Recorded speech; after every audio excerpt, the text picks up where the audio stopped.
Friends, welcome to Sushmita food menu channel. అందరికీ నమస్కారం. ఈరోజు నేను మీకు ఒక సరికొత్త వంటకంతో వచ్చి ఉన్నాను. అదేనండి, పూర్వం రోజుల్లో పూర్వీకులు ఎంతో ఆరోగ్యకరంగా ఉండేవారు. ఎందుకంటే వాళ్ళు ఎక్కువగా చిరుధాన్యాలు అనేవి తినేవాళ్ళు. చిరుధాన్యాలు రుచితో పాటు చాలా ఆరోగ్యకరం. మన పెద్దలు వీటిని అన్నంలాగే తినేవాళ్ళు. రాగులు, సజ్జలు, కొర్రలు, ఆరికలు, సామలు, వీటిలో మీకు ముఖ్యంగా నేను ఈ వీడియో ద్వారా కొర్ర బియ్యం, ఆరికలు, సామలు మాత్రమే చూపిస్తున్నాను. కానీ నేను వీటిలో కొర్ర బియ్యంతో ఉప్మా టేస్టీగా ఎలా చేయాలో తెలుసుకుందాం. కొర్రల వలన నరాల శక్తి, మానసిక దృఢత్వం పెరుగుతుంది. ఎముకలు పటిత్వం కోసం ఇవి చాలా బాగా ఉపయోగపడతాయి. ముఖ్యంగా అయితే నడుము నొప్పి ఉన్న వాళ్ళు మాత్రం ఇది తింటే మంచి ఉపశమనం అనేది కలుగుతుంది.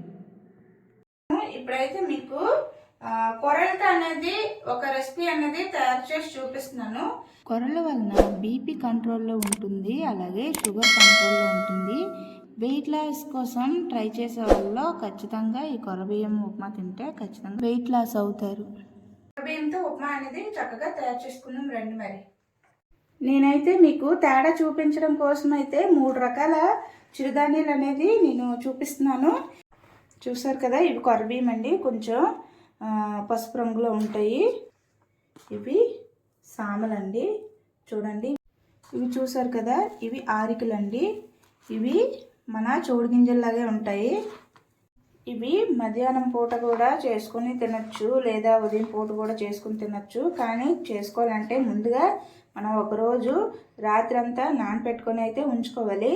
చిరుధాన్యాలు ఈ 3 రకాలు అయితే వండుకునేటప్పుడు ఒకరోజు ముందుగానే మీరు నానపెట్టుకొని తెల్లవారుజామున అయితే వండుకోవాలండి. ఈ కొర్ర బియ్యం అన్నీ ములిగేటట్టుగా నీళ్ళు పోసుకొని 5 to 6 hours అనేది నానపెట్టుకోవాలి.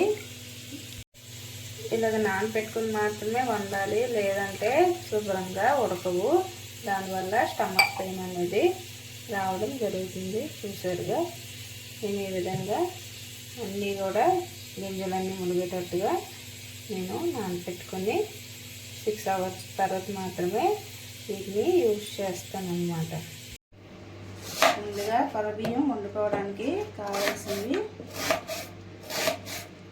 ఆనియన్స్ అనేవి ఈ విధంగా సన్నగా కట్ చేసుకోవాలి.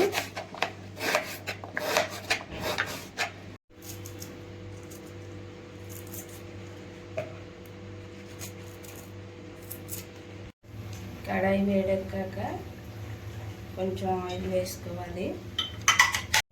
నూనె వేడెక్కాక కాస్తని పోపు దినుసులు వేసుకున్నాను.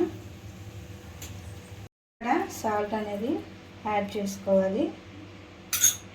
ఫ్లేమ్లో పెట్టుకొని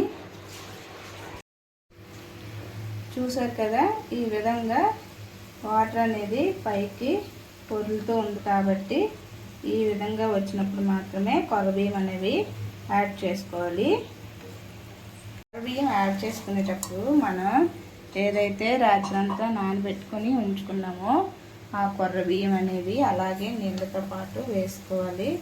అలా వేసుకోవడం వల్ల ఏంటంటే మనకి అందులో ఉండే పోషక విలువలు అనేవి బయటకు పోకుండా అలానే మనకి ఇందులో ఉంటాయి.